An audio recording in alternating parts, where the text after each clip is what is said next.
My name's Jory, and this is Max, and today we're going to be answering the burning age-old question of what would it be like if I decided to marry into a family of incest vampires? Not my family? Are you an incest baby?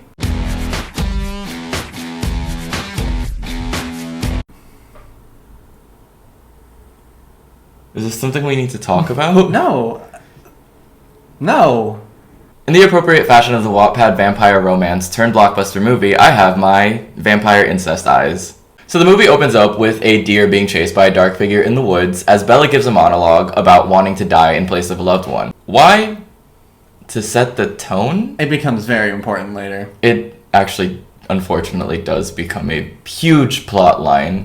And all while the chase scene is happening, Bella is holding a cactus because she's from Arizona, and they need you to know that she lives in the desert. Bella then explains that her mom and her stepdad are going to be traveling a lot, so she's moving in with her father, Charlie, who lives in Forks, Washington, and is a fucking cop. One of the biggest sins this movie commits, honestly. And that's saying a lot because the movie revolves around a family of vampires that are all incestuous. I mean, it's just from the outside in. It's not real incest.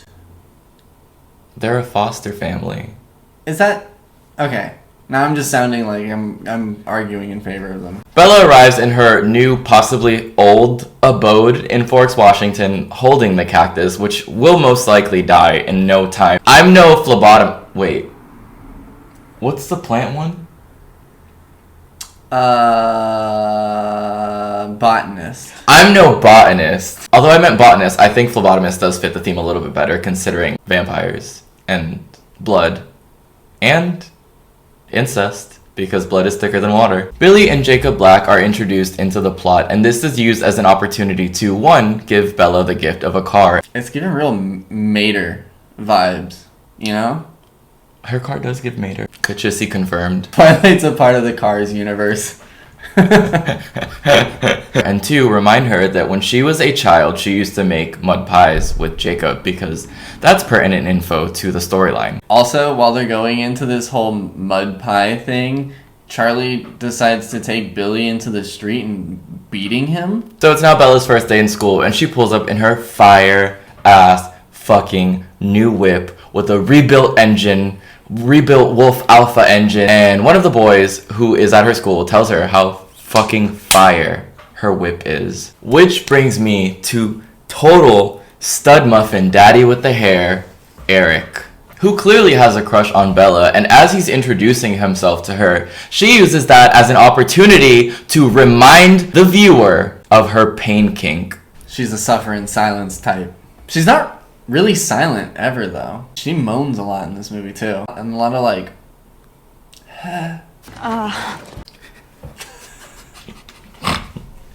While playing volleyball, Bella spikes a ball into the back of Mike's head, and this is used as an opportunity to introduce Mike and Jessica, who ask Bella why she's as pale as untouched snow while living in the desert. Mike has a real anime arc. Like, she spikes a volleyball into his head, so she enters his world, and then he's like... He wants her, but he can't have her, you know? Bella then goes to lunch where all three of the guys that she has been introduced to in the first 5 minutes of the plot line are now all feral and in love with her. Pyramid fall from the sky, and It's my pleasure, madame. You guys can give each other Burrito, my friend. Hey, Mikey, you met my homegirl Bella. Oh, your homegirl. Yeah. My girl. And as all of this is happening, in come the drip the fuck out incestuous family of Alaskan Fosters, the Cullens. I really love this scene where they're like talking about it. They're so like, oh yeah, they're like dating. They're like a thing, but like it's weird, but whatever. They're fostered. It gives the same energy as like Mean Girls when they're introducing the plastics. That one there, that's Karen Smith. She is one of the dumbest girls you will ever meet. That little one, that's Gretchen Wieners. She's totally rich because her dad invented toaster strudel. Hey, what's happening? And evil takes a human form in Regina George. Don't be fooled, because she may seem like your typical selfish, backstabbing, slut-faced hoe bag, but in reality, she is so much more than that. Oh my god, yeah, no, I bet they totally did take inspiration from Mean Girls. Bella walks into biology class, and as she does, she walks in front of a fan.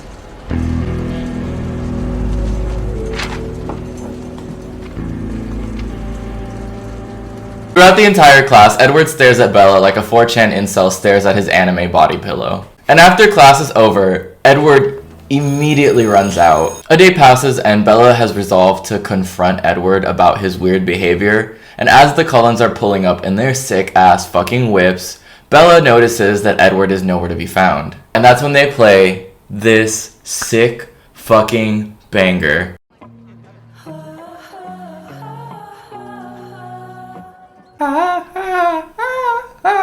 That's the one, right? Bella then goes to school and is met by her fan club of boys. Daddy Eric tries to ask her out on a date, but is intercepted by Volleyball Face, and she's like, nah, I don't want either of you. I'm madly in love with this dude that thinks I stink. And she walks into class, and finally, there's Edward. Bella bites her lip at Edward and gives us the performance that I would describe as a depressed wet noodle. And we finally get a peek at Incest Boy's peepers. School ends and Bella is standing in the parking lot as Edward's staring at her. And out comes a minivan. And before he turns Bella into a pancake, out of nowhere appears Edward, who puts a dent in the car and miraculously stops her from becoming a little pancake. Bella's in the hospital and then Dr. Incest comes in and checks her out. And as he's checking her out, she's like, oh my god, thank you so much for having Edward and adopting him into your little weird family of incest babies, because he like Dragon Ball Z teleported in front of the car and saved my life. And he's like, damn, that's pretty sick, little mama. And then he goes out and talks to Edward and is like, you it. Why did you save that? She like tries to eavesdrop on them, but she's stinky. She can't. Edward, girl boss, comes over and then is like, nah, babe, you didn't hear none of that. None of that happened. And she's like, nah, I definitely did hear it. And also, I'm never going to let it go. This is where the gaslighting really starts. It's like the secret sauce in this movie. Bella's friends invite her to La Push so they can go surfing, and she of course extends the invitation to Edward, who she is now madly in love with. He said that he didn't want to go because the beach was too crowded, but there's literally like 10 people there. Yeah, it's a Washington beach that no one goes there unless they hate themselves. Jacob and some other members of the Quileute indigenous tribe appear. And one of them lets Bella know that the reason that Edward didn't come is because the Cullens don't go to La Push or the reservation. And Jacob explains to Bella, did you know Quileutes are supposedly descended from wolves? And that they have some sort of beef with the ancestors of the Cullens. But he's like, it's just a joke, babe. It's not real. Literally the bread and butter, the backbone of this movie. After being invited out with some friends, Bella goes out at night by herself. She's there to get the book from this like special indigenous bookseller. Well, she ends up separated from her friends, and then she gets surrounded by a group of creepy guys. Oh, the same creepy guys that saw them earlier. They like harass them through the window. Out comes Edward, drifting like it's fucking Fast and the Furious, and he's like, Bella, get in my fucking swaggy car. So she does. And then he's like, babe, they were like thinking sick, fucking nasty, disgusting thoughts. And she's like, how did you know what they were thinking? And he's like, oh, it's not too hard to fucking guess. But considering the fact that he fucking GPS'd her, that's a little sus. I don't believe him, personally. He then takes Bella to meet up with her friends so that they can have dinner, and they're like, nah, babes, while you were getting fucking stalked and surrounded by a group of creepy men, we decided to have a nice fucking meal without you, cause fuck you, you smell. Yeah. And then Edward's like, I'll just, maybe take her out to dinner, as a stalker does. And of course, in the natural Bella fashion, she accepts the offer because she could not have a more fitting offer to her character as somebody who both hates themselves and also wants to suffer. She's like, why have you been stalking me? And he's like, nah, babes, I've just been standing back and watching you from a distance, and I know exactly where you are at every moment of every day because I'm not stalking you. And he starts telling her the square root of pi, and she's like, alright, I'ma head out. And he says, nah, baby girl, stay for me. And she's like, bro, for real, how did you know where I was? And Edward was like, I was standing back and heard their thoughts. And then Bella's like, oh my god, you can read minds. And Edward's like, I can read minds except for yours. Instead of being weirded out about the fact that her new vampire boyfriend can read minds, she says, is there something wrong with me? Is there something wrong with me? Like, babes, there is so many things wrong with you as a character, But the fact that Edward can't read your mind is not one of them. So at this point, Loverboy professes that he can't keep his distance from her, and dinner is over. Instead of ending up at Bella's house, they end up at the police station, and it turns out that the butt-crack Santa from the diner earlier in the movie has been killed by what they believe to be a pack of wild animals. So as a defense mechanism, Charlie gives Bella regular mace? Yeah, Not even bear mace. But no, he gave her the ugliest green canister of regular, degular, schmegular human mace for a pack of wild animals that is going around Forks, Washington and killing grown men. When Bella gets home, she hits up Google to look up the most 2003 QAnon-style HTML page you have ever seen in your life. And it tells her that homie is undead, has a hunger for human blood, is as fast as Sonic, and as strong as Shrek. Oh, and the best part about this scene is that right at the end of it, it shows a daydream of Bella getting bricked up because she's getting eaten by Vampire Boy. It is softcore porn. It is absolute, pure, unadulterated smut. The next day, she gets to school, and for whatever reason, she's pissed at Edward even though he's been forthcoming about his special abilities to read minds. So she walks into the forest and is promptly followed by Loverboy himself. She then asks Edward how long he's been a twink, and he says a long time, and we get this magical scene. This is what I am.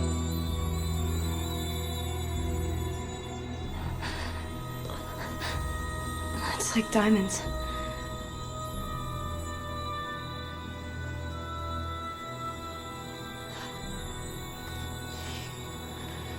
You're beautiful.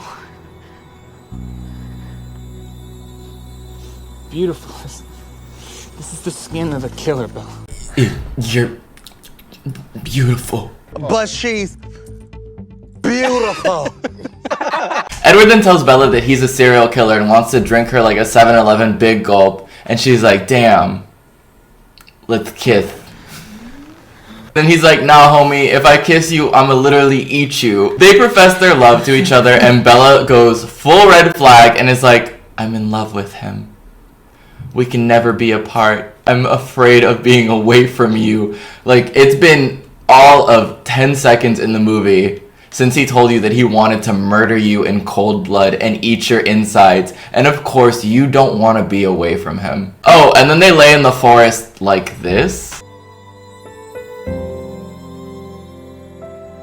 Then we get Edward's origin story, which is that he was dying of the Spanish influenza in 1918. Hello, COVID. But like, retro. So, incest daddy Dr. Carlisle Cullen gave him a little chompy chomp on the neck. Do you think this is the first vaccine? Oh, and he tells Bella that he's a vegetarian, which doesn't mean that he eats vegetables because vampires don't eat those, but that he just eats animal flesh, you know, vegetables. It's ethical consumption. As far as the logic in this movie goes, I feel like that is one of the most sound things, and that's saying a lot. Bella then gets an invite to the Cullen home, and we are introduced to all of the characters, including Jasper. At this point, Bella gets to see Edward's man cave, and he's all like, I love the bussy, and she's like, babe, why don't you have a bed? And he's like, I'm undead. Why the fuck would I have a bed? We then get a titillating scene of a vampire running barefoot through the fields. Why? So that they can set up that Charlie is tracking them. Then we get a scene where Charlie and Bella's mom both ask Bella about boys she's interested in, and she's like, I don't want to talk to you about it. So she makes out with Edward, and the next day she's like, by the way, I'm dating Edward, and he's right outside. Yeah. She played it real cool. Real cool. Edward comes in, and he sets up for the sickest scene in the entire movie, which is the baseball scene. And after the sickest baseball scene in the entirety of baseball ever being displayed in cinema, we get introduced to the three vampires that have been fucking everything up and eating humans since the beginning of the movie: Laurent, Victoria, and James. They try to play it cool because they know that Bella reeks of musty human odor. After they get a whiff of Bella, the three vampires try to go and eat her. They have like a hiss off. Yeah, they're like, Human? and Edward lets the Cullens know that apparently this little interaction that they've had has made James so hungry for Bella's blood that he has now vowed to chase her until the end of time. Laurent shows up at the Cullen house, and it turns out that he sold out his two mates because he's like, fuck this shit, baby, I'm trying to live, baby, KFC. But now they're scrambling to get Bella safe, and they're like, I guess Charlie has to die. Yeah. And she's like, no, we have to go home. So Charlie and Bella have this cute little scene where they fight, and they track Bella away from him. Yeah, and she has to like, she has to be mean to Charlie, and you hate to see it. The Cullens resolve to separate. This places Bella back in Scottsdale, Arizona, where she's in a hotel, and Alice and Jasper are watching over her. Alice has a vision of a room with a whole bunch of mirrors, and it turns out that it's Bella's old ballet studio. Bella then receives a call on her Nokia phone. On the phone call, she hears her mom. James appears on the phone and says, Bella, you have to show up by yourself at your old ballet studio, or I'm going to kill your mom. We then get reintroduced to the initial monologue where Bella was talking about how she wanted to die in place of a loved one as she takes a taxi because it's 2007 and Uber and Lyft do not exist to her ballet studio so that she can die like she wanted to so badly for her entire life in place of her mom, who would, in my opinion, die regardless of whether or not she showed up because he's bloodthirsty. So why would he stop at Bella? But it turns out that it's not her mom, but in fact a recording of her mom. James comes out with a camcorder and is like, babe, we're gonna film the hottest snuff film you've ever seen because Edward also has a fucking pain kink and he wants to watch this. And she's like, no, don't drag Edward into this, even though you're literally killing me only because Edward didn't want you to. And he just beats her around the ballet studio until Edward shows up to save her. Edward and James get into a face-off, which, by the way, Edward is only there before everyone because he's super fast, so he's more on the Sonic side than the Shrek spectrum of the binary that is Sonic to Shrek. As this entire fight is happening, James gets an opportunity to bite Bella, and he does. And then him and Edward continue to fight, and out come the rest of the Cullens. They get into a brawl, Alice rips his fucking head off, they set him on fire, and we get a beautiful scene of Edward sucking on Bella like she's a fucking gusher. Bella then wakes up in the hospital room to her mother, who lets her know she fell down 2 flights of stairs and out a window, and that's why she's injured and in the hospital. We're then transported to the final scene in the movie where Charlie and Edward are staring at each other from across the kitchen table. Edward is, of course, dressed in his finest vampire. Get it? Vampire attire? And down comes Bella from the top of the staircase with a dress that was given to her apparently by Alice and a cast. They end up at prom, something that they've been alluding to the entirety of the movie. And as Edward is playing valet and dropping off the car, out of the forest comes Jacob. And he's like, my dad paid me $20 to ask you to break up with your vampire boyfriend. And she's like, lol. But Edward comes up and is like, nah, this is my girl. Get the fuck out of here, dude. They walk inside the prom, and she's like, please, Edward, kill me right here and right now. I want, more than anything, for you to take my life so that I can live with you indefinitely in this undead, cold, killer state. And he's like, okay. And he goes in for the bite, puts his mouth on her neck, and he's like, nah, psych! You fucking thought. And she's like, but I'm just gonna keep aging, and then I'm gonna be old, and you're gonna have like a MILF, and then a GILF, and then I'm gonna die. And he's like, that sounds pretty sick to me, babe. Let's get into that. And the movie's over. We get a pan over to Rosalie, who is staring at them from the top of the prom through a window, and then they do like a sick little montage of like different parts of people's faces, and that's the fucking movie. Honestly, after watching it, I will say the entire movie is kind of camp. It is kind of slay. It did leave me wanting more. I want to see more glistening Edward body in the sun. I want to see Bella suffering as just because, you know, that's what she wants, and I want what she wants. You're invested in these characters. You really want... And more than anything, I want to see Jasper's hungry incest eyes staring at humans longingly. Yeah, I want more movies of Bella going... What did I learn from this movie? That cactus is fucking dead. That cactus is fucking dead. Like, for sure. Anyways, if you like this video, make sure to give it a thumbs up and subscribe. We will be having more smut-related content coming out in the near future, because you didn't ask for it, but I'm giving it to you. Anyway, love you. Bye!